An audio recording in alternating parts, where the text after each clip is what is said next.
नमस्कार। आप सभी का आज के सत्संग में स्वागत है। सत्संग एक अवसर है जब हम आपस में आध्यात्मिक विषयों पर बात करते हैं।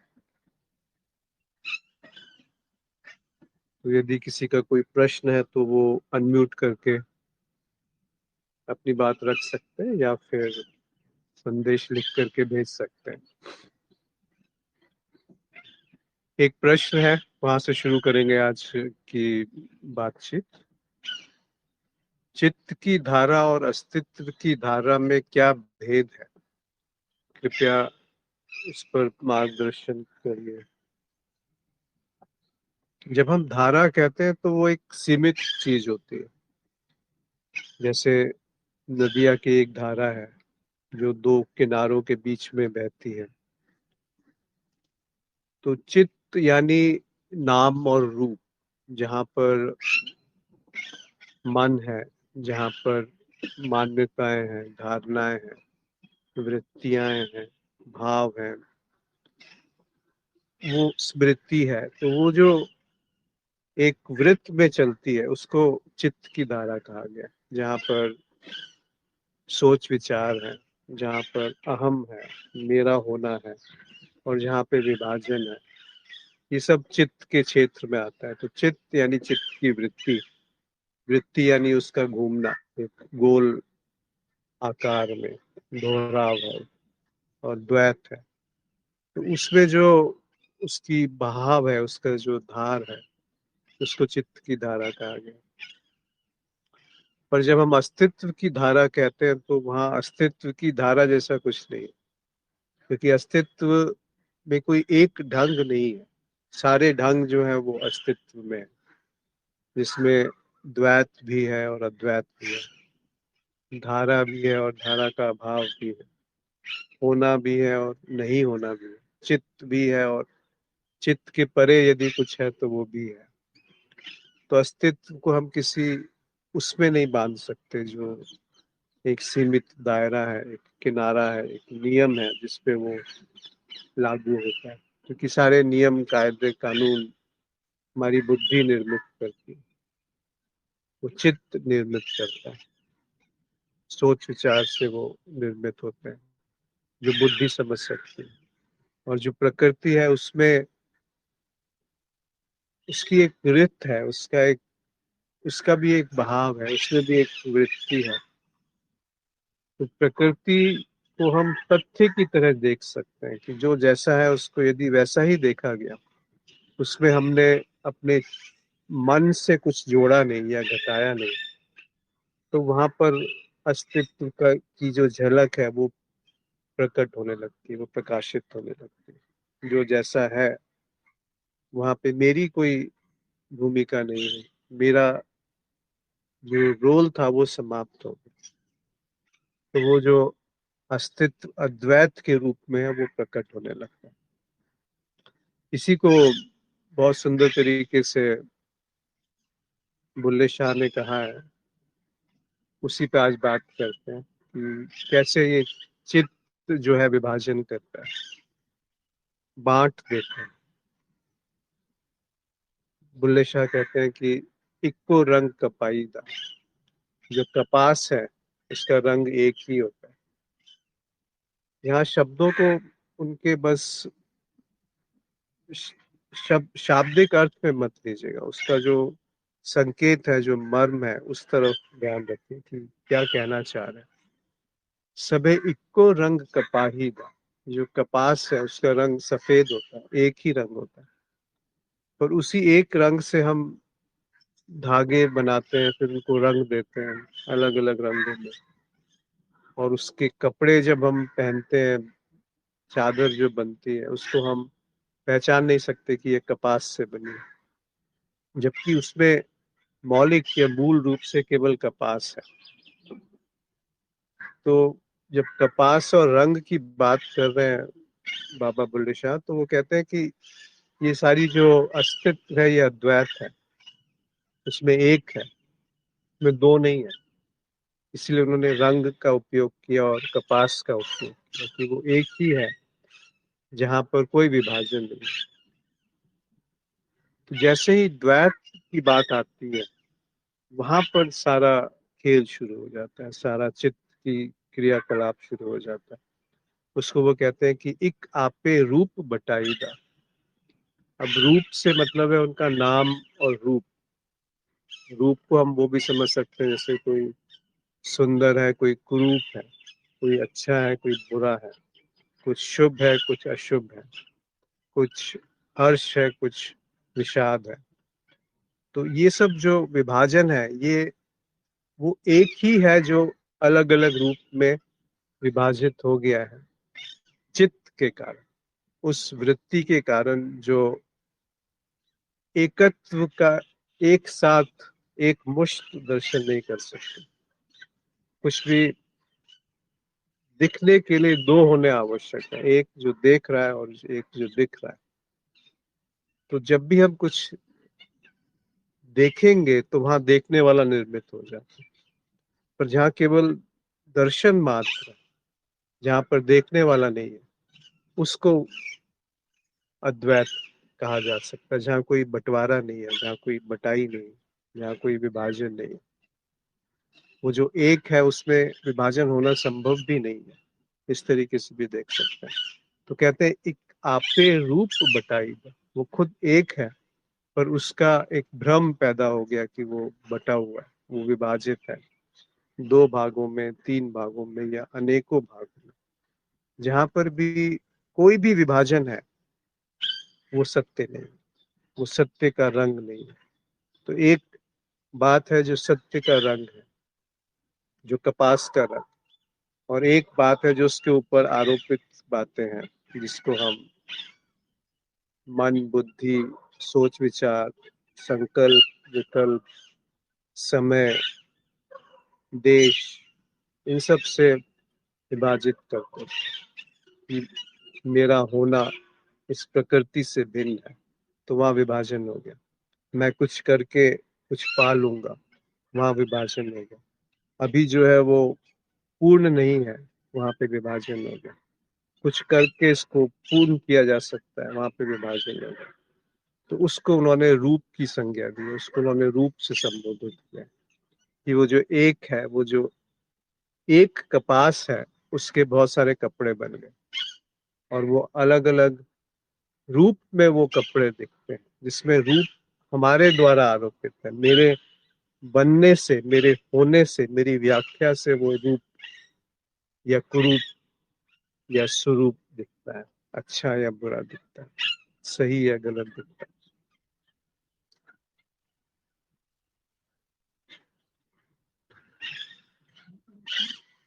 आगे वो कहते हैं कि आरूढ़ी ते गद्दे चरावे, सो भी वागी गाईदा। इसका जो शाब्दिक अर्थ है कि जो गधे को कूड़ा या कचरा खिलाता है, जो फेंका हुआ बेकार सामान है, उसको गधे को डाला जाता है खाने के लिए, वही गाय को घास खिला रहा है या चारा खिला रहा है।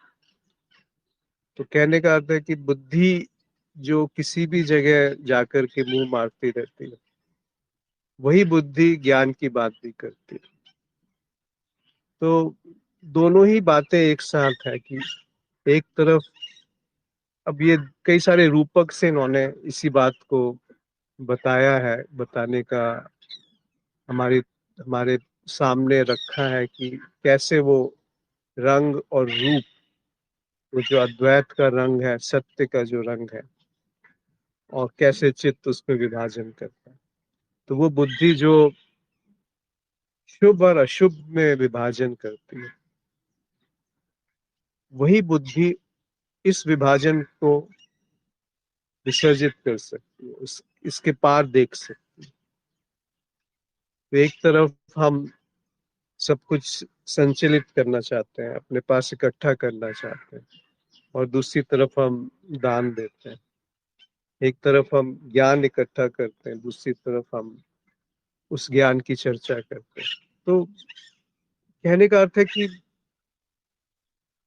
वही ढंग जो संसार का है, वही ढंग अध्यात्म में काम करता है, और दोनों ढंग उस एक ही कपास के, उस एक ही रंग के, अगर वो विधा, वो रुख, वो संयोग, वो समर्पण, वो स्थिरता, जहाँ पे चित्त विसर्जित होने को तैयार है, तो सारे रूप बिखर गए, सारे धारा जो है चित्त की वो विसर्जित हो गई, और जो रह गया वो अस्तित्व, जहाँ कोई धारा नहीं, जहाँ कोई विभाजन नहीं है, जहाँ पे कोई समय या देश, मैं जैसी कोई चीज नहीं है कि मैं अलग हूँ इस शरीर से या प्रकृति से।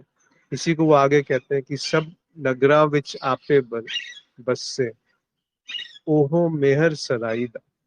इसको एक नया रूपक अब दे रहे हैं कि जैसे एक शहर है, नगर है, और एक उसमें सराय है, एक मकान है जिसमें लोग आते हैं, बसते हैं, रहते हैं और चले जाते हैं, जैसे होटल है एक बड़े शहर में। तो कह रहे हैं कि वो जो बड़ा शहर है और वो जो सराय है, जो होटल है, वो दोनों जो है वो एक ही है, उन दोनों में कोई भेद नहीं है। कि ये जो सारा नगर है उसमें वो एक ही बस रहा है, और उसी की कृपा से वो मेहर, उसकी कृपा से वो जो सराय है उसमें जो बसने वाला है, वो इस बात को देख सकता है कि जो भी नगर है उसमें कोई विभाजन नहीं है, वो एक ही है। जैसे एक सराय छोटी सी जगह है, वैसे ही एक शरीर उससे भी एक छोटी जगह है, मन और वहां पर एक और शरीर का ही अंग है, और सूक्ष्म में मैं है जो कारण शरीर है। तो ये और बड़े होते जाएंगे तो सराय से आप शहर में पहुंच जाएंगे, शहर से देश में पहुंच जाएंगे। तो सब जगह वो किराए की, सब जगह वो आरोपित है, जो एक आभासीय ढंग जो है वो उस पे आरोपित है, जो निसर्ग है, जो अस्तित्व है, जो प्रकृति है।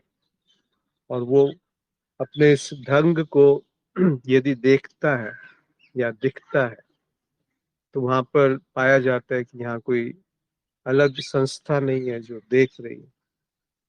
दिखना घट रहा है पर कोई देखने वाला नहीं। तो उस जगह पे वो आकर के बात रुक जाती है, जहाँ पर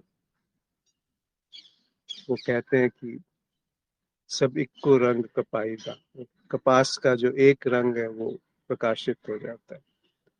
और साथ साथ ये भी दिखता है कि इक्को आपे रूप बटाईदा, ये जितना भी बंटवारा है, जितने भी रूप है, जितने भी आरोपित है कि ये रूप है, ये कुरूप है, वो सारा का सारा बंटवारा मेरे द्वारा, मेरे होने से वो बंटवारा प्रकट हुआ, मेरी व्याख्या से वो बंटवारा बनता है, बुद्धि से वो बंटवारा बनता है। जो गधे की तरह उन्होंने उपमा दी है कि वो कचरा भी खाती है और कभी वही बुद्धि घास भी खाती है, मतलब वही बुद्धि उस संसार में भी काम करती है और अध्यात्म में ब्रह्म को जानने का प्रयास करती है, तपस करती है कि तप करके मैं उस सत्य को पास पहुंच जाऊंगा, या उसकी प्रतीति हो जाएगी, उसका उसका दर्शन हो जाएगा।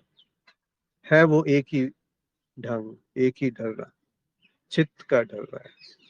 तो इस चित्त के ढर्रे को स्वयं का देखना कि वो एक ही है जो शहर में बसता है या सराय में बसता है, वो एक ही है जो यहाँ रहता है मुंबई में या दिल्ली में।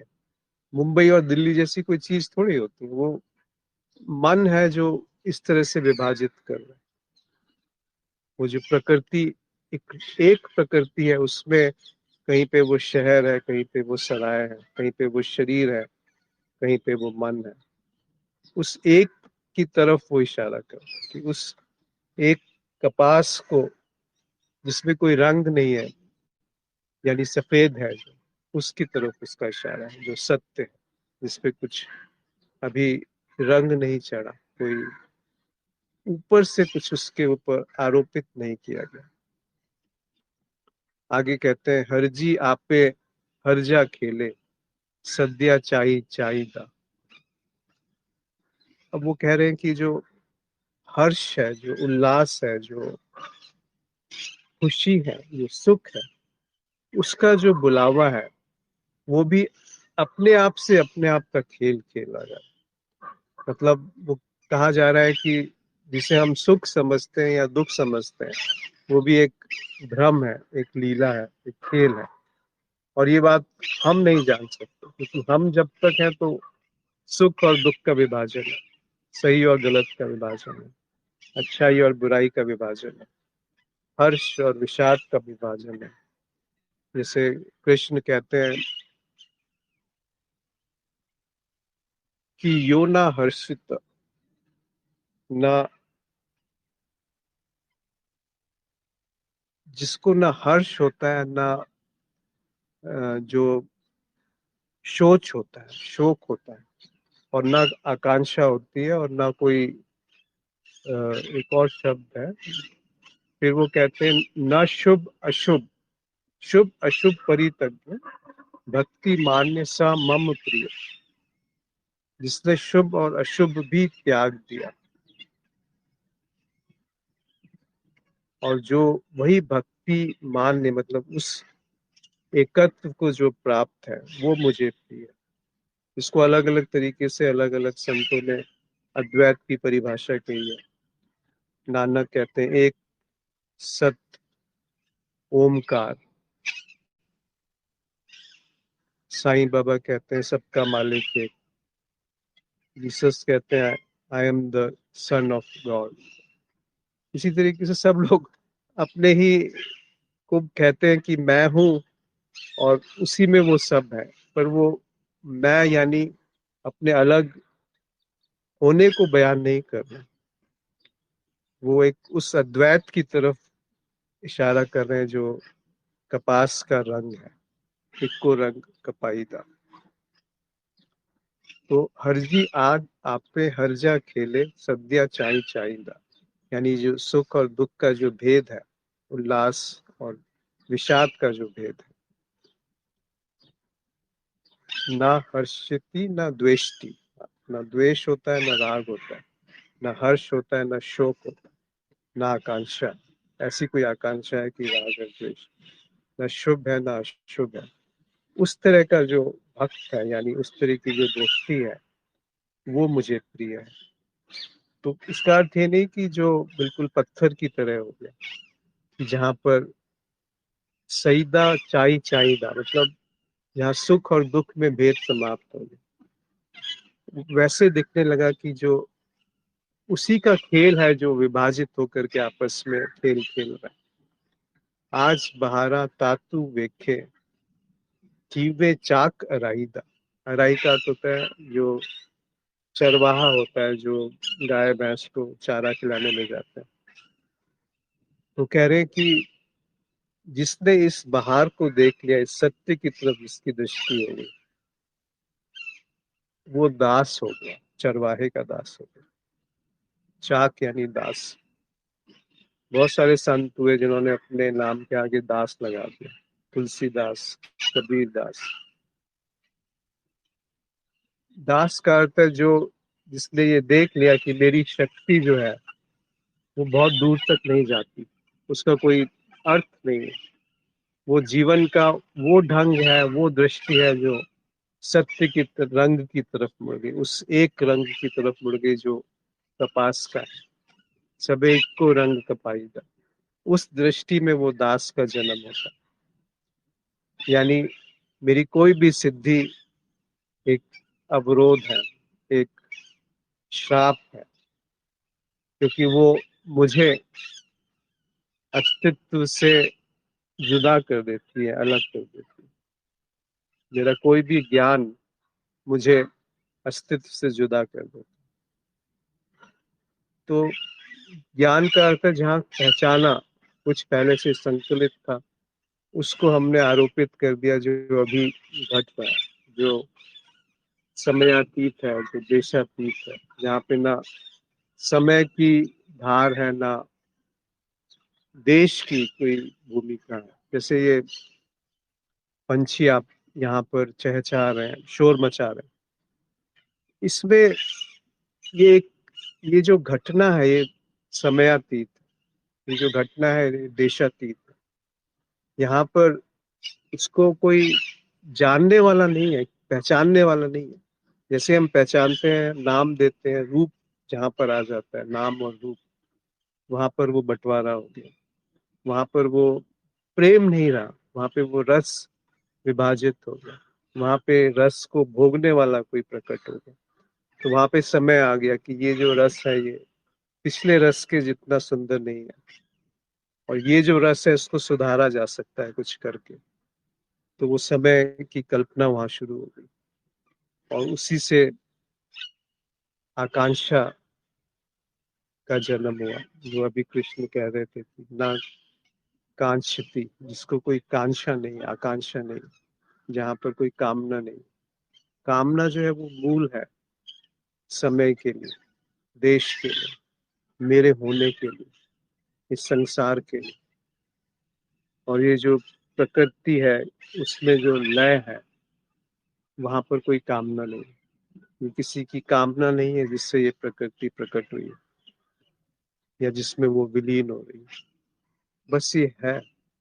और इसको ऐसे देखने को वो कहते हैं कि थीवे चाक अराइदा। वहां पर कोई मालिक नहीं रहा, वहां पर कोई हक नहीं रहा। ये मेरा है, मेरा मौलिक रूप से मेरा है, ये ज्ञान मेरा है, ये वस्तु मेरी है, ये शब्द मेरे हैं, ये पैसा मेरा है, ये परिवार मेरा है, ये देश मेरा है। ऐसा कुछ रहा ही नहीं। उसे कहा दास। कबीर साहब कहते हैं कि कबीरा, जिस जगह दास का जन्म हुआ वो कुल भला। कबीरा सो कुल भला, जिस कुल जन्मे दास। जो कुल दास न जन्मिया, तो आंख, तो कुल आंख पलास। यानी आंख पलास का अर्थ होता है जिसमें कोई उपयोगिता नहीं है, जो बेकार है। तो जिस जगह पे उस ढंग का जन्म नहीं हुआ, उस रुख का जन्म नहीं हुआ, जो रुख उस कपास के एक रंग को देख रहा है, तो वो ढंग या वो कुल परंपरा, वो होना बेकार। और जिस जगह वो जन्म हो गया, वही जन्म, वही कुल, वही सोच, वही बुद्धि शुभ है, भलाई है। तो ये जहां पर भी हम सोचते हैं कि हमारी शक्ति से हम कुछ कर लेंगे, पा लेंगे, कुछ बदल देंगे, कुछ भला कर देंगे, वहां पर हम दास नहीं रहे, हम मालिक बन गए। और मालिक बनना एक श्राप, क्योंकि आप अलग हो गए। दास में वो दासता भी समाप्त हो जाती। दास का अर्थ ये नहीं कि अब मेरी कोई कुछ है ही नहीं, मैं नहीं हूं, बस जो तुम्हारी इच्छा है वो होती रहे। दास यानी कि वो दासता समाप्त हो जाना, वहां दास जैसा भी कोई नहीं है। जहां पर उस अद्वैत की तरफ दृष्टि हो गई, जिसको उन्होंने एको रंग कपाई का, मतलब उस कपास का रंग एक है। उस कपास जिसमें कोई नाम रूप का बंटवारा नहीं, वो ढंग जहाँ पर नाम रूप का बंटवारा नहीं है, वो चाक ढंग है, वो दास ढंग है। इश्क मुश्क दी सार दी की जाने, कुत्ता सूर सराइदा। बहुत कठोर शब्दों से उन्होंने एक और रूपक लिया कि जैसे कुत्ता है या सुअर है, वो इश्क और मुश्क को नहीं जान सकता, उसका जो मर्म है उसको नहीं जान सकता।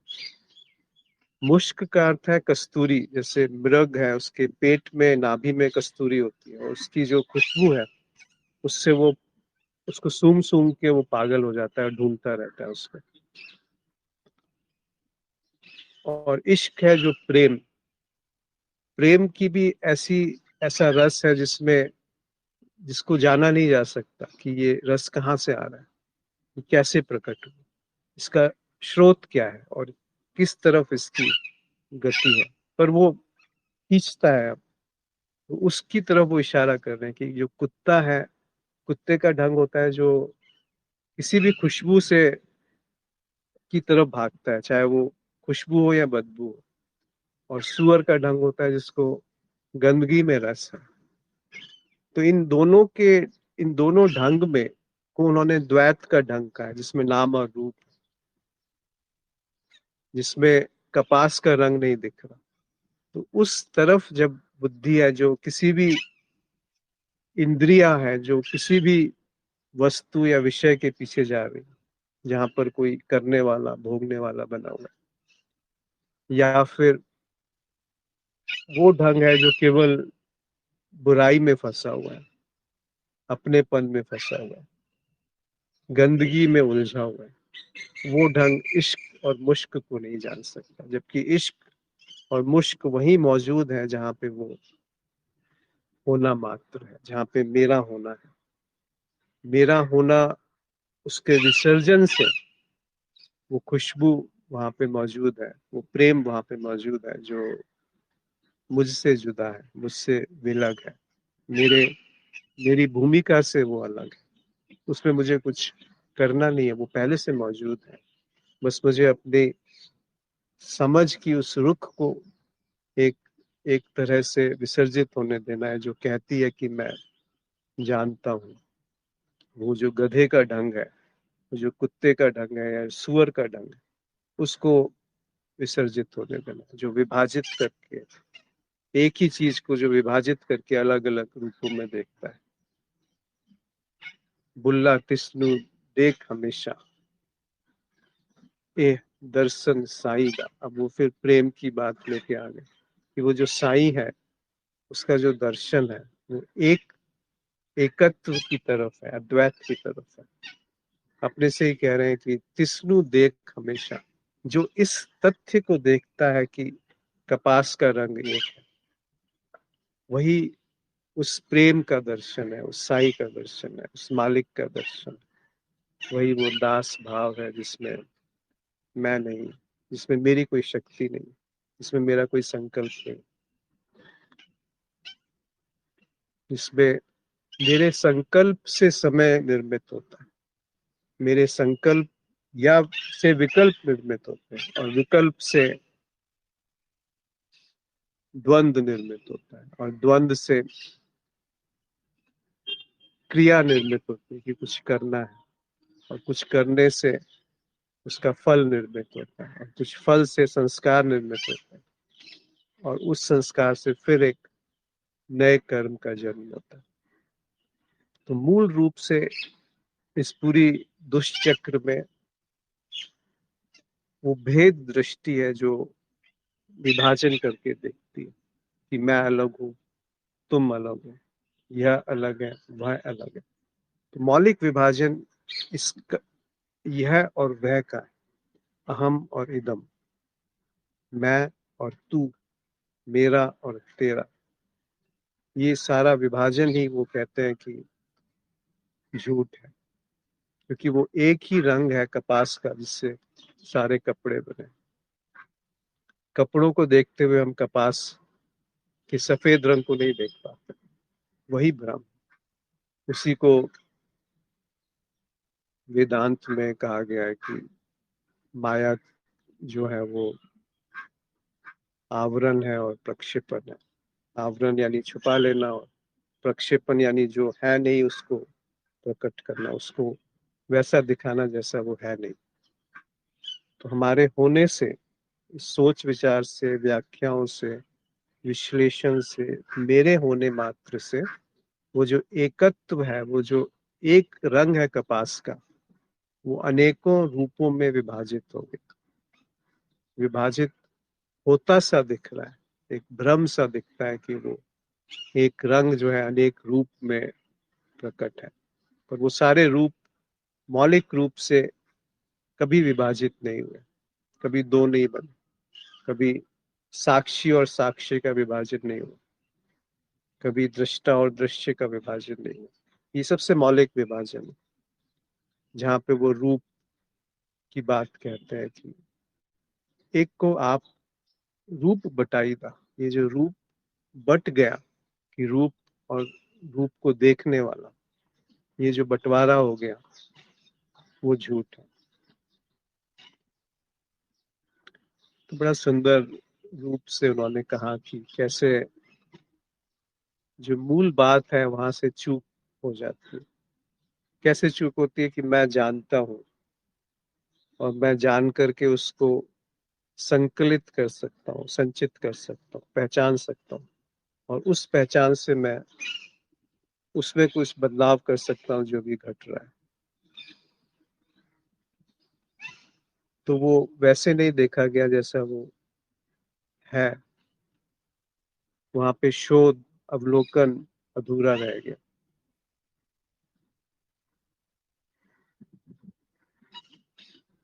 जैसे इश्क और मुश्क की बात कहते हैं बुल्ले शाह, दूसरी जगह कहते हैं कि सत्य का जो ढंग है वो छुप नहीं सकता, और इस नुक्ते से ही बात बन जाती है। एक नुक्ते विच गल मुक्ति है, सारी बात समाप्त हो जाती है। सत्य, सच की दो रुकदा है, सत्य कैसे छुप सकता है, कैसे रुक सकता है?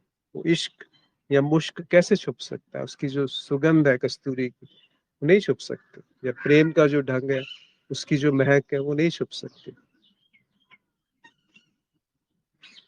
तो उस ढंग को नहीं देख पाना ही एक तरीके से श्राप है या अभिशाप है। तो एक नुक्ते विच गल मुक्ति है, उस एक नुक्ते से वो रुख जो उस सत्य के रंग की तरफ हो गया, जो कपास का रंग है, उस नुक्ते से सारी बात समाप्त हो जाती। उन्होंने तो सारे कर्म सब कुछ हटा दिए, उसकी कोई उपयोगिता नहीं रही। सारे कर्म जो भी हम समझते हैं कि हम कर सकते हैं, वहां पे वो रूप, वहां पे वो बटावन, वो विभाजन, वो बंटवारा मौजूद है, जो एक आभासीय धरातल पे चला है। हम स्वप्न में कुछ भी करते रहे, उसका क्या अर्थ है? हम जागृत में जो करते हैं, उसमें करने वाला जब तक है, तब तक वो कपास का रंग नहीं दिखा। वो सत्य की बात बहुत होती है, पर वो सत्य का ढंग जो है वो अवसर नहीं पाता जीवन में।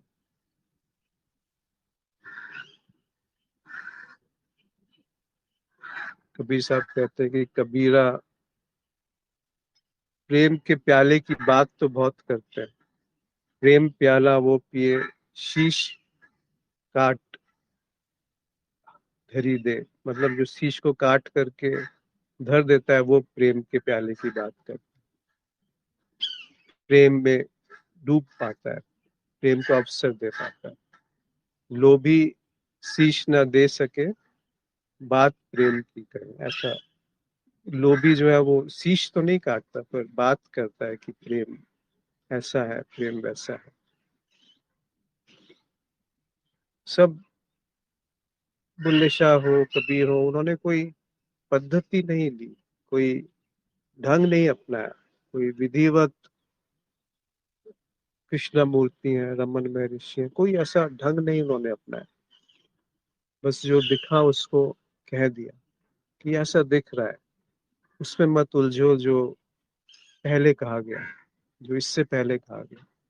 अभी देखो, ये जो कपास का रंग है, क्या ये अलग अलग है, या ये जो रूप उसके ऊपर आरोपित है वो झूठ है?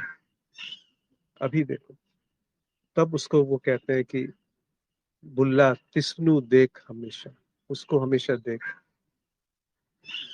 ई दर्शन साईं का, ये जो दर्शन है, ये साईं का दर्शन, ये अद्वैत का दर्शन है, ये अद्वैत बोध है, ये अद्वैत बोध का दीपक है, जहाँ कपास का रंग प्रकाशित है। और कपास के रंग दो नहीं, एक है, मौलिक रूप से एक है, जहाँ देखना और देखने वाले में कोई विभाजन नहीं, जहाँ वर्तमान, भविष्य और अतीत में कोई विभाजन नहीं, जहाँ संचित आगामी और प्रारब्ध में कोई विभाजन नहीं, या चित्त और अस्तित्व में कोई विभाजन नहीं, जहाँ होने और ना होने में कोई विभाजन नहीं, जो अखंड है, वो पूर्ण, जिसकी तरफ बाबा बुल्ले शाह इशारा कर रहे जी।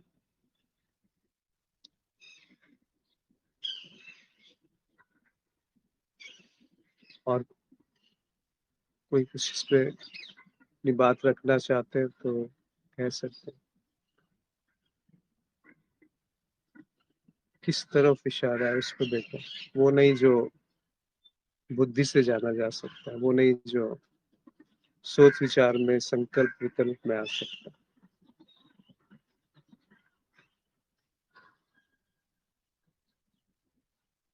वो नहीं जो पहचाना जा सकता है, वो नहीं जो यांत्रिक है,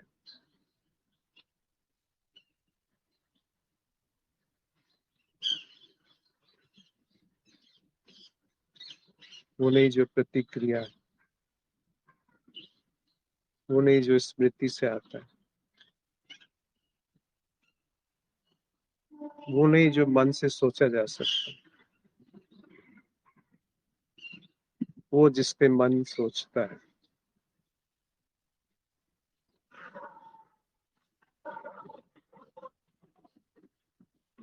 जी।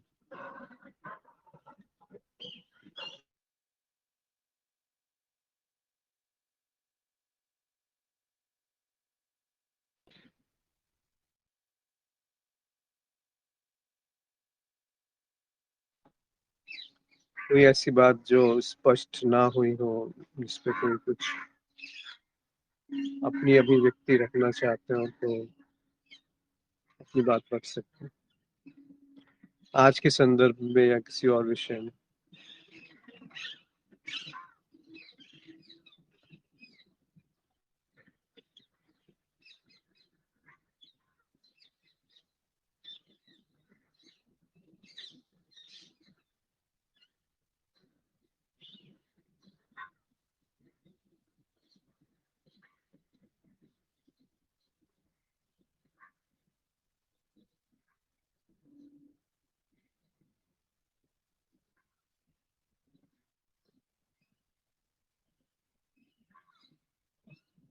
भी बाहर सूरज बस उग रहा है, तो उसकी जो लालिमा फैली हुई है, उसका जो रंग है, उसी रंग से ये जो वृक्ष है उसका हरा रंग बना है। ये अलग अलग नहीं है, इनका मौलिक होना एक है। इसमें जो मूल बात है वो, उसमें कोई विभाजन नहीं है, वो है कपास का रंग।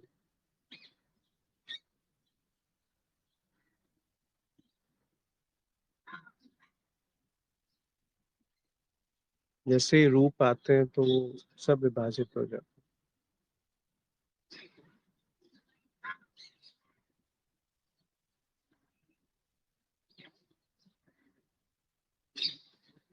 वो जो अखंड है वो खंडित हो गया। हम खंडित मूर्ति की पूजा नहीं करते। उसका तात्पर्य यही है कि जो खंड है, जो टूटा हुआ है, वो शुभ नहीं है। और सबसे बड़ा जो टूटना है वो मेरा टूटना है, इस अस्तित्व से अलग होना है।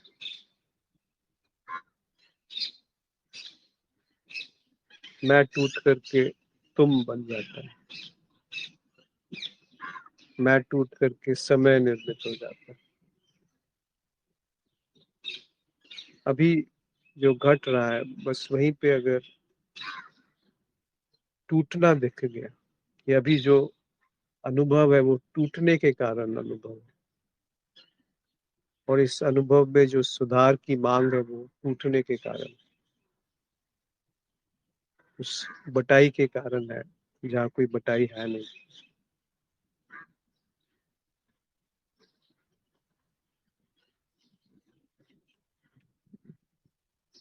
इतना दिखने से ही वो कपास का रंग प्रकाशित होने लगता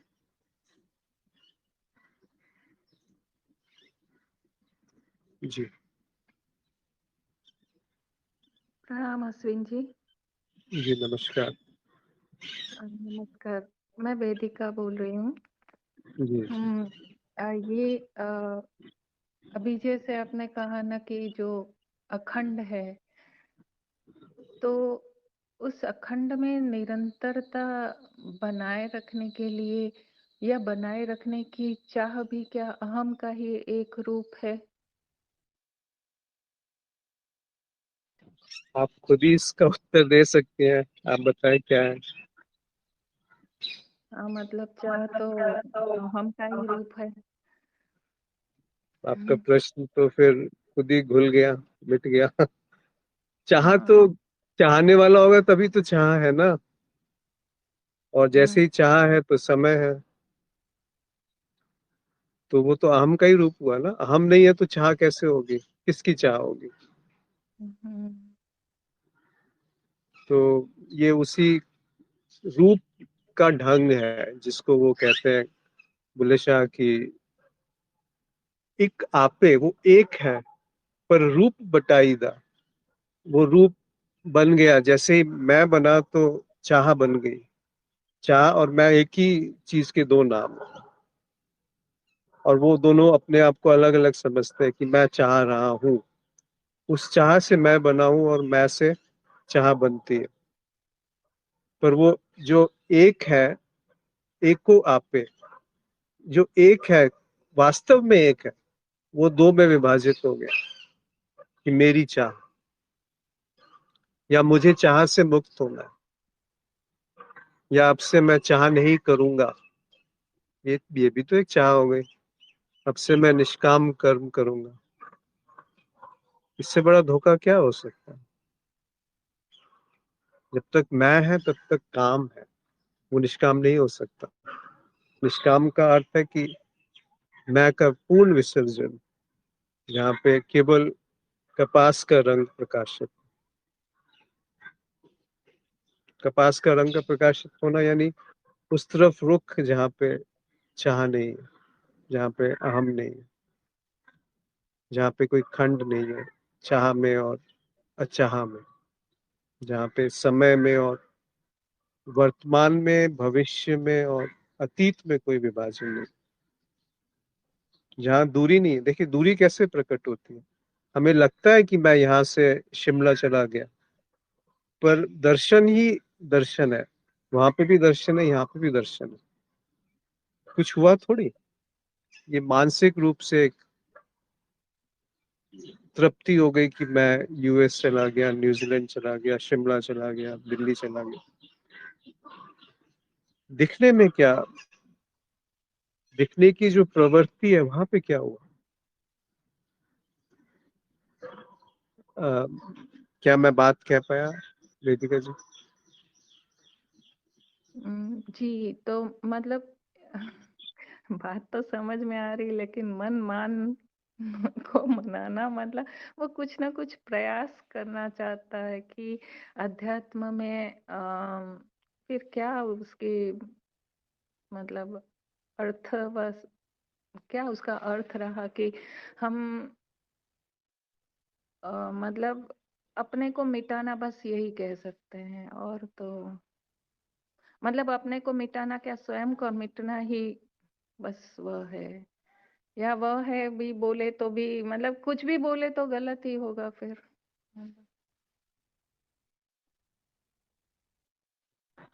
हाँ, फिर ये अध्यात्म और संसार का भेद भी समाप्त हो गया ना। हम्म। क्योंकि वो चाह जो कहती है कि मैं संसार को त्याग करके अध्यात्म में जा रहा हूँ, उस चाह की तरफ यदि दृष्टि गई तो ये स्वाभाविक है कि उसकी तरफ भी दृष्टि जानी चाहिए कि जो इस चाह को जन्म दे रहा है, जहाँ से हम्म। स्रोत है इस चाह का। तभी तो पूरा अवलोकन संभव होगा ना, तभी तो पूरी बात बनेगी। हम्म। अन्यथा होगा क्या कि हम समझेंगे कि ये चाह ठीक नहीं है, इस चाह को दूसरी चाह से बदल देना चाहिए। तो मैं बन गया वहां पे। संसार तो निकृष्ट है, अध्यात्म उत्कृष्ट है, जो भी कहते हैं उसको, शुभ है। तो वो बंटवारा हो गया। फिर वो रूप, एक को आप रूप बटाई था, वो कपाई नहीं रहा, कपाई से बटाई हो गया। कपाई यानी कपास और बटाई यानी चित्त, मन। जबकि कपास का रंग एक है। कितने सुंदर उपमाओं से वो आलोक, मतलब उसकी अभिव्यक्ति करते हैं एक ही बात की, अलग अलग तरीके से। कि जिस जो अपने अहम को समाप्त करने चला है, वो झूठ है। अहम तो झूठ है ही है। जो अहम की पुष्पांजलि, तिरांजलि या उसको समर्पित करने चला है, वो भी अहम का हिस्सा है। जो अचाह होना चाहता है, वो चाह की चाह से प्रकट है। अब क्या करोगे? कुछ करने के लिए रह गया? मतलब इस यंत्र की उपयोगिता हम इतना ही कह सकते हैं कि बस ये बात समझ ली जाए कि मैं से कुछ नहीं होना है। जी। मतलब ऐसा नहीं कि किसी ने कह दिया इसलिए इस बात को समझ लिया गया। इसको देख लो, पहचान लो, जांच लो, और एक बार देख लो। एक बार देख लिया गया, पहचान लिया गया, जांच लिया गया, फिर बात समाप्त हो जाती है। वो बुल्ले शाह की बड़ी सुंदर सी बात है कि सच जो है वो छुपता नहीं है, इश्क और मुश्क छुपता नहीं है। और एक नुक्ते विच गल मुकदी है, एक नुक्ते से बात समाप्त हो जाती है। नुक्ता यानी एक ट्रिक, एक कला, एक रुख, एक दृष्टि, जिससे बात समाप्त हो जाती है। उसमें फिर बहुत ज्यादा वो खिंचता नहीं है। दिखेगा, ऐसा नहीं है कि बार बार जाग करके उसको देखना है कि अद्वैत है कि द्वैत है, चाह है कि अचाह है, चाहने वाला है कि नहीं है। आप स्वाभाविक रूप से पाएंगे कि वो वहां पे बात ऐसी दिख रही है। इसीलिए किसी के कहने से ये मत मान लीजिएगा कि मैं ही सबसे बड़ा अवरोध है। उसको खुद जांचिए, और खुद जांचते जांचते उसको, उसके स्रोत तक पहुंचे कि मैं है क्या आखिर, ये कहाँ से बनता है, कब इसमें गति आती है, कैसे ये अपने को बनाए रखने के लिए विभिन्न आयाम निर्मित करता है। तो आप पाएंगे कि वहाँ कुछ है जो कपास का रंग है, जहाँ पर कोई बंटवारा नहीं है, जहाँ पे रूप का कोई बंटवारा नहीं, नाम और रूप का कोई बंटवारा नहीं। अस्थि भांति प्रीत, प्रीति। अस्थि यानी जो है, भांति यानी जो प्रकट है, और प्रीति यानी जो प्रेम में, जहाँ पर जाना जा रहा है उस प्रेम को, वो सत्य है, वो अद्वैत है। नाम और रूप द्वैत है, जहाँ पर बुद्धि, अहम, मन, चित्त, स्मृति, संकल्प, विकल्प, समय, देश, अच्छा बुरा, सही गलत, संसार, अध्यात्म, ये सारे विभाजन प्रकट होते हैं। जहाँ वो बटाई हो रही है। एक ही सूत, एक ही कपास जो सफेद रंग का है, वो एक कपड़े के रूप में निर्मित हो रहा है। कभी लाल, कभी हरा, कभी नीले कपड़े के रूप में, पर है वो सफेद।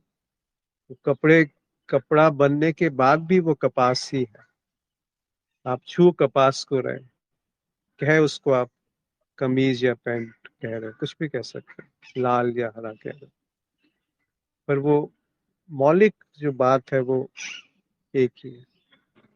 उस मैं की जांच पड़ताल, उसकी परख, कि क्या ये सत्य है। जी।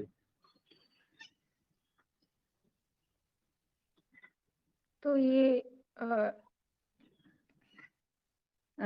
जो हम मतलब समझ जाते हैं, बात समझ में आ गई कि मैं ही वो मतलब मैं की सीमा को समझा गया है कि उस मैं की सीमा से मैं से आप परे नहीं जा सकते। तो मतलब ये भी चलो बात हुई कि मैं से परे, ये भी एक मतलब हमने कुछ समझ लिया कि मैं से परे कुछ है।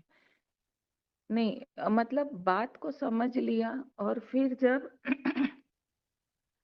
हम व्यवहार में और उसमें उतरते हैं तो वापस वही द्वैत आता है और द्वैत के अनुसार ही हमारा व्यवहार हो जाता है।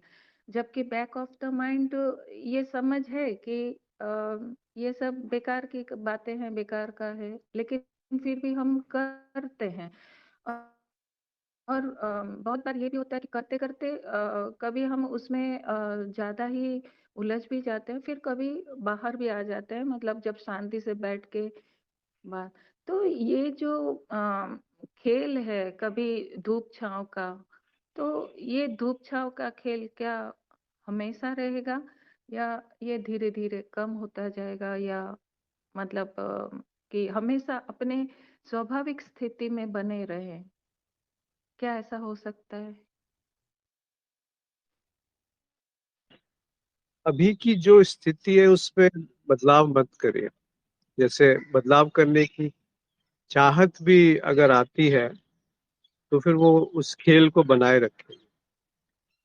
जैसे अभी आपने कहा कि धीरे धीरे होगा कि एक एक साथ हो जाएगा, कभी वो समझ में आ जाता है, फिर उलझन पैदा हो जाती है, या फिर उसी व्यवहार में हम पड़ जाते हैं।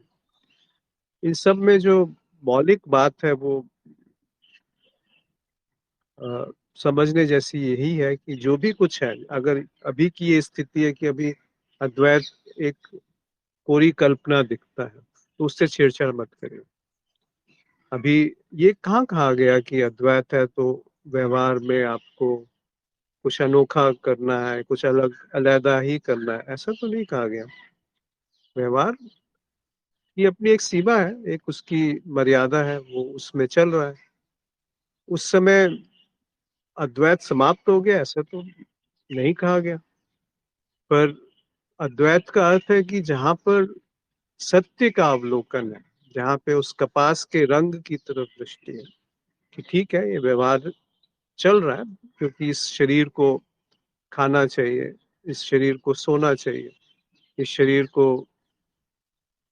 सामाजिक संबंध चाहिए, इस शरीर को प्यास लगती है। ये सब तो बड़ी प्राकृतिक चीजें हैं। आप कुछ मत कीजिए तब भी ये सहज रूप से घटनाएं घटती रहती हैं। जब थक जाता है शरीर सो जाता है, जब भूख लगती है तो कुछ ना कुछ करेगा उसको तृप्त करने के लिए। तो जो भी कुछ घट रहा है उसमें यदि मैं अपना हस्तक्षेप बंद कर दूं तो मैं का विसर्जन हो जाएगा। अगर अभी ये दिख रहा है कि मैं हस्तक्षेप कर रहा हूं, तो बस एक एक स्टेप पीछे ले लीजिए, एक कदम पीछे ले लीजिए कि ये हस्तक्षेप हो रहा है। उस हस्तक्षेप होने को मत रोकिए, तो मैं मिटने लगेगा, तो द्वैत मिटने लगेगा, फिर व्यवहार में भी द्वैत मिटने लगेगा। बेशक आप औपचारिक रूप से शब्दों का उपयोग करेंगे, पर अंदर से वो भीतर से कपास पे दृष्टि रहेगी। ऐसा नहीं है कि जीवन बहुत अनोखा हो जाएगा, जीवन वैसे ही चलता रहेगा जैसा चलता है। हाँ, पर लेकिन अंदर कोई वो नहीं पैदा होगा कि ये अब मैं इसको नहीं छोड़ूंगा, ऐसा नहीं आएगा। जी। हुँ। जैसे आपने कहा कि शरीर को भूख लगती है, प्यास लगती है, तो वो शरीर तक तो बात बहुत आसान है। जब मन की बात आती है कि तो हम इतने मन हमारा उलझा हुआ है कि हम बनावटी हो गए हैं। हम मतलब व्यवहार करते हैं बहुत अच्छा-अच्छा, मतलब कैसा होना चाहिए उस हिसाब से हमें जो सिखाया पड़ा है, हमारा संस्कारगत बुद्धि है, उसके अनुसार करते हैं। जबकि अंदर कुछ और होता है और बाहर कुछ और होता है। तो ये जब कॉम्प्लिकेशंस मतलब इतना कॉम्प्लिकेटेड हमारा जो मन है, उस मन को हम मतलब देख भी रहे हैं कि हाँ ये हो रहा है अंदर। जो भाव है बाहर व्यवहार में वो भाव नहीं है, बाहर के व्यवहार जो हमारे संस्कार या जो है उस हिसाब से है। तो ये जो अलग अलग जो विभाजन है वो मन को ज्यादा परेशान करता है। सजगता के बाद मतलब जब दिख रहा है, पहले तो नहीं दिखता था तो सब ठीक ही था। अब जब दिख रहा है तो वो उलझन पैदा करता है कि परिस्थिति ऐसी है कि मैं उसको जो व्यवहार करना है वो करना है, और मैं चाह नहीं रही हूँ लेकिन मुझे फिर भी करना पड़ रहा है। तो इसको कैसे हटाएं? इसको हटाने की चेष्टा मत करिए, क्योंकि उस हटाने की चेष्टा में वो और बलशाली हो जाता है और उसको शक्ति मिलती है। इस भाव को देखिए कि अभी ऐसा भाव है कि भीतर कुछ है, बाहर कुछ और हो रहा है, या दोनों में अभी तालमेल नहीं है, दिखावा चल रहा है, सोच रहे हैं कुछ और बोला कुछ और जा रहा है। इसको ऐसे ही देखिए, तो आप पाएंगे कि इस तरह की जो परिस्थितियां हैं वो कम होने लगी, समाप्त होने लगी। फिर जो सोचा जा रहा है और जो बोला जा रहा है और जो करा जा रहा है, इन तीनों में कोई द्वंद्व नहीं रहा। ये बात मेरी मानिए मत, खुद देखिए। तो ऐसी स्थितियां बहुत कम होंगी जब इन तीनों में विभाजन होगा। अगर वो जीवन में उसको अवसर दिया गया जो कपास का रंग है, जिसमें बटाई का कोई रूप नहीं है, अर्थात जहाँ पे दृष्टि भी कुछ बदलने के लिए नहीं है। मैं जागरण में इसलिए हूं ताकि मेरा भला हो जाए या किसी और का भला हो जाए, फिर तो बात चूक गई, समझ में नहीं आई। वो जागरण स्वभाव है जिस पर बेहोशी घटती है। बेहोशी आती जाती रहती है, जागरण नित्य है, होश नित्य है। पर उस होश को बनाए रखने के लिए मैं कुछ नहीं कर सकता। ऐसा नहीं संभव है कि मैं होश को पकड़ के ले आऊं और होश को बना के रखूं। वो संभव नहीं है, क्योंकि मैं जो है वो कभी होता है कभी नहीं होता है। होश नित्य है। उस क्या ये संभव हो सकता है कि जैसा कह रहे हैं कि दृष्टि पास पे मतलब द्वैत पे अ, और मतलब अद्वैत मतलब वही जो बिन रंग के है, तो दृष्टि वहां पर हो और व्यवहार जो हो रहा है होता है। तो क्या ये ढंग मतलब ढंग कहना ये सही है क्या? बिल्कुल ये बात हो रही है, पर इसको यांत्रिकता में ये परिवर्तित हो जाता है कि ऐसे मैं होश हम्म। वो नहीं होना चाहिए। फिर आप आगे हो गए, कहने का अर्थ है बस उस तरह गया कि ये ढंग चल रहा है कि मैं होश को लाने का प्रयास कर रहा हूँ। तो आप पाएंगे कि इस ढंग के दिखने से ये ढंग गिरने लगा। जो असत्य है, अवास्तविक है, वो उसके सामने नहीं टिका रह सकता।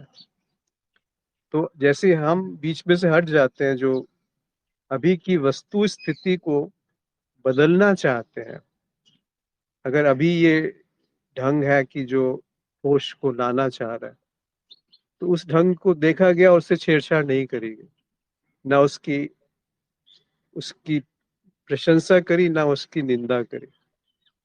तो मैं नहीं बचेगा, तो समय नहीं बचेगा, तो संकल्प नहीं बचेगा, तो कोई लक्ष्य नहीं बचेगा। पर जो बचेगा वो सत्य का ढंग है, अगर आप उसे ढंग कहना चाहें। वो कपास का रंग है, वो अद्वैत की बात है। बात क्या है फिर, वो कहना कुछ वहां पे निरर्थक सा हो जाता है, बेकार हो जाता है, हम्म, क्योंकि वो जीवन में हमें पोंछ करके वहां पे आया। हम उसको खुद को नहीं पहुंच सकते, पर हम उसको अवसर दे सकते हैं कि वो अवसर पाए। जैसे कबीर साहब का दुआ था ना कि संसारी समय विचारिया, क्या ग्रही क्या योग। जो समय है वही संसार है, फिर चाहे हम उसे अध्यात्म का नाम दें या एक गृहस्थ का नाम दें, योग का नाम दें या त्याग का नाम दें। जहाँ पे समय है वहां पे संसार है, जहाँ पे विचार है वहां पे मैं है। इसका अर्थ ये भी नहीं कि विचार का अंत करना है, उसका दिखना कि ऐसा है। विचार का, अनावश्यक विचार का विसर्जन। फिर जब जरूरत है तब उसका उपयोग है, और जब उसकी जरूरत नहीं है तो वो अपनी जगह पे एक कोने में जाके बैठ के।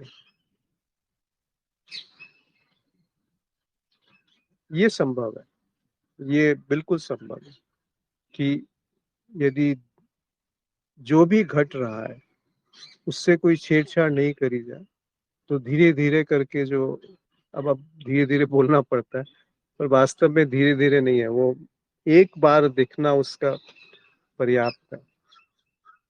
एक बार उसका रुख, एक उसका रस कस्तूरी का, एक बार पता चल गया कि मेरी नाभि में मुश्क है, कस्तूरी है, फिर कहाँ आप उसको ढूंढने जाओगे।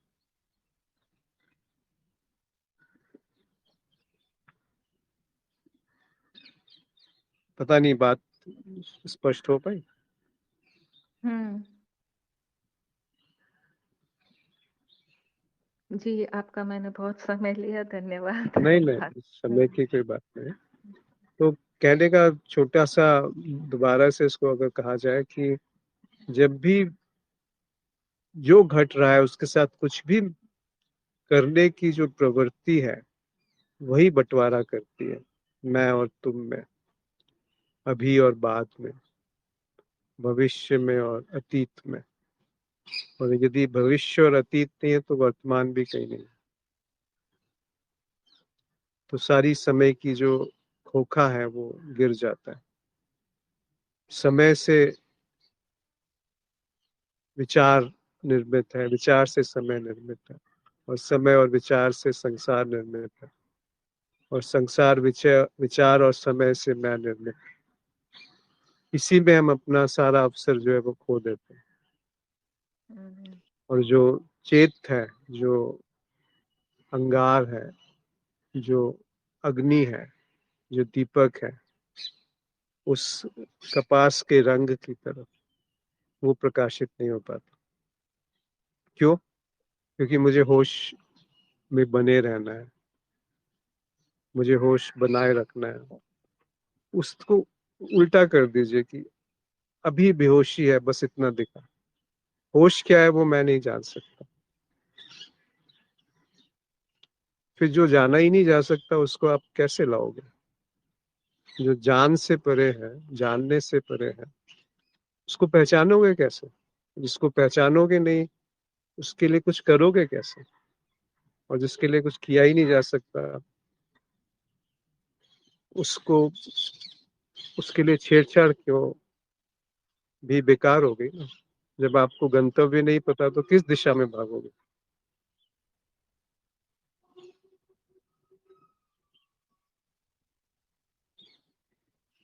है ना? शायद ऐसा कुछ है। जी। बहुत कठिन जटिल नहीं है वेदिका जी, इसको आप जितना हम्म, विश्लेषण करेंगी ना उतना उतना फंसते कठिन जाएंगे। होता है। हाँ, उतना कठिन है। और क्या बात तो, कठिन है इसमें कि अद्वैत है देख लो, या हाँ, अद्वैत छोड़ दो, मैं है नहीं, उसको बस देख लो। ये बात समझ में आ जाती है, लेकिन जब चर्चा होती है ना, तो वो पुराना मन है ना, वो वापस प्रश्न उठा देता है, अरे निरंतरता कैसे बने?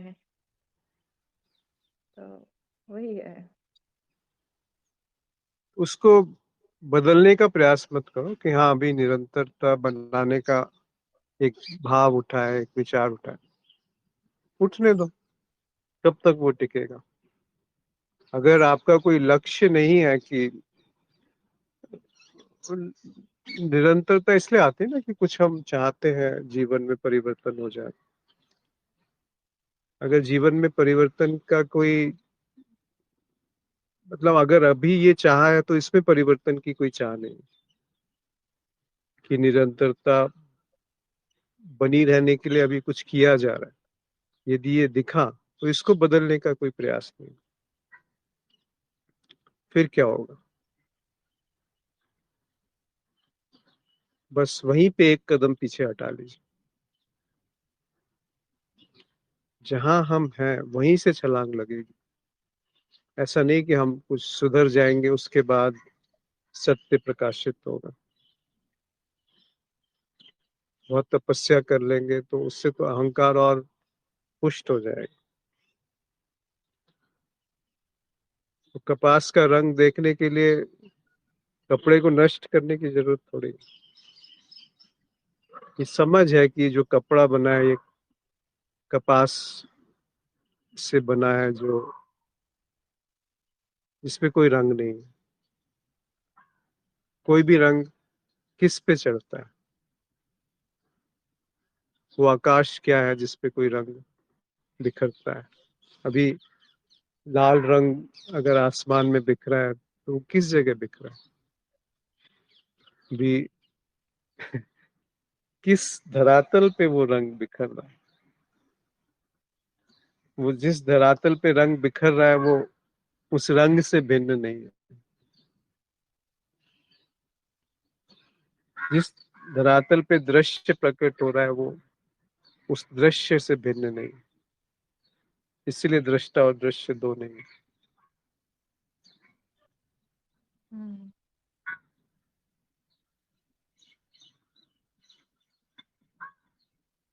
जी, जी, बहुत बहुत धन्यवाद। प्रणाम। नमस्कार। और कोई मित्र? बहुत सुंदर आज का ये। कृष्ण जी नमस्ते। जी नमस्कार। हाँ, तो मैं बस यहाँ पर एक एक, एक बात कहना समझना चाह रहा था कि ये जो द्वैत और अद्वैत में केवल दृष्टिकोण का परिवर्तन मात्र है क्या?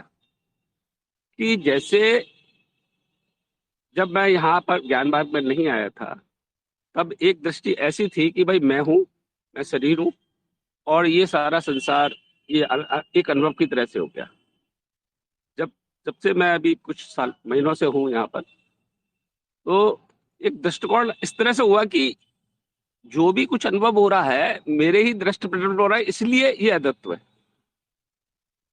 मतलब ये जो जो भी अनुभव है, जो भी विचार है, ये है या मेरा वासना है या भावना है, का मूल कारण मेरा स्वयं का मैं, ऐसा दृष्टिकोण होना ही अद्वैत है क्या?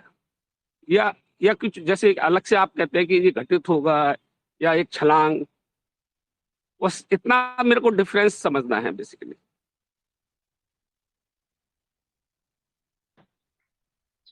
हाँ, ये जो समझने वाला है ये भी झूठ है। ये जो समझेगा वो सत्य नहीं है। कहने का अर्थ है कि जब भी हम कोई भी दृष्टिकोण बनाते हैं, कोई भी केंद्र बनाते हैं जहां से समझ प्रकट होती है, उस तरफ यदि दृष्टि जाएगी तो पाया जाएगा कि वो एक संस्कार है, एक निर्माण है, एक परिणाम है। तो उसका दिखना मात्र ही वो समाप्ति है उसकी। वहां पे ये जो रुख है, जो आप कह रहे हैं अभी रुख की बात है, वो रुख है। वहां पे कुछ करना नहीं है, क्योंकि करने में करने वाला प्रकट हो जाता है। करने में एक लक्ष्य निर्मित हो जाएगा, करने में एक दूरी निर्मित हो जाएगी, करने में एक समय का निर्माण हो जाएगा, करने में एक संकल्प बन जाएगा। पर दिखने में, ऐसा दिखना जहाँ कोई देखने वाला नहीं है, वहां कौन सा संकल्प बनेगा? तो अवलोकन का अर्थ होता है कि ये अभी जो घट रहा है उसका यथावत दिखना, बिना किसी उसमें हस्तक्षेप के, वहां पे द्वैत नहीं है। वहां पे देखने वाला उससे भिन्न नहीं है जो देखा जा रहा है। अगर वो व्याख्या, वो विश्लेषण, वो शब्द, वो स्मृति, वो संकलन, वो याददाश्त, वो आरोपण, वो छवि, वो दिख गई कि ये सब जो है एक ख्याल मात्र है, एक सोच विचार है, जिसका सत्य से या अस्तित्व से या प्रकृति से कोई लेना देना नहीं। एक आभासीयता है जो आरोपित है उस पे, जिस पे ये रंग कपास का है, जिसमें कोई रंग नहीं है।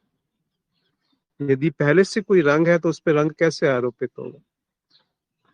इसीलिए वो कपास के रंग की बात कहते हैं बुल्ले शाह, कीक को रंग कपाईदा।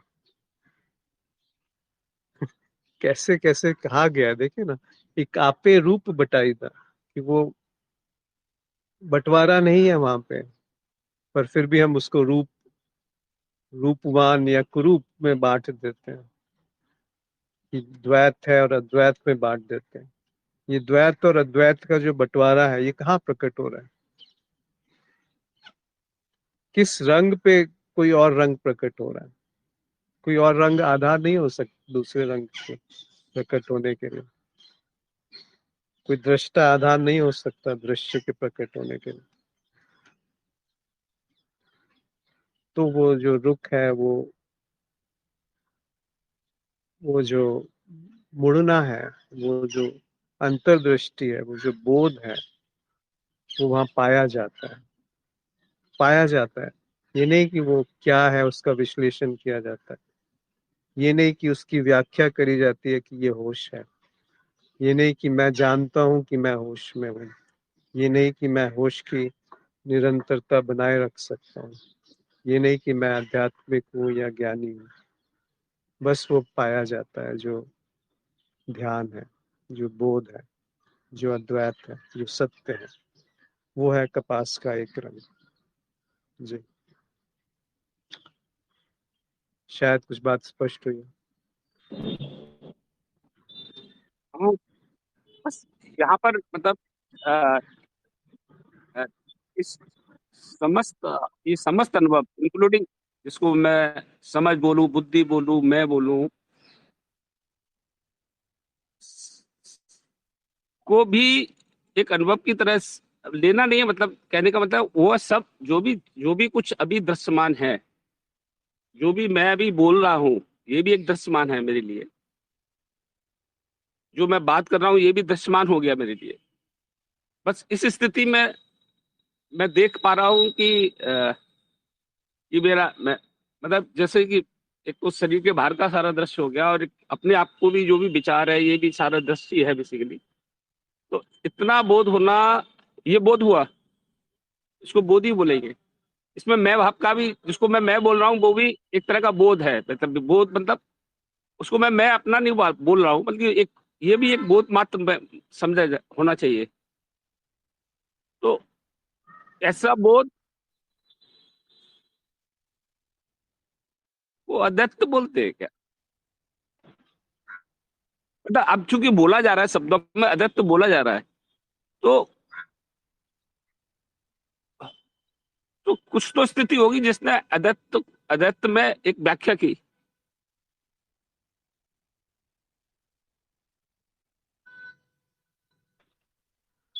हाँ, अगर स्मृति से व्याख्या हो रही है तो वो व्याख्या ही होगी। पर जो अभी घट रहा है उसमें वो भेद नहीं है जो घट रहा है और जो घटने को देख रहा है, जो जान रहा है घटने को। तो जो आप मैं कहते हैं वो स्मृति का उत्पाद है। स्मृति नहीं है तो मैं कहाँ है? बुद्धि नहीं है तो मैं कहाँ है?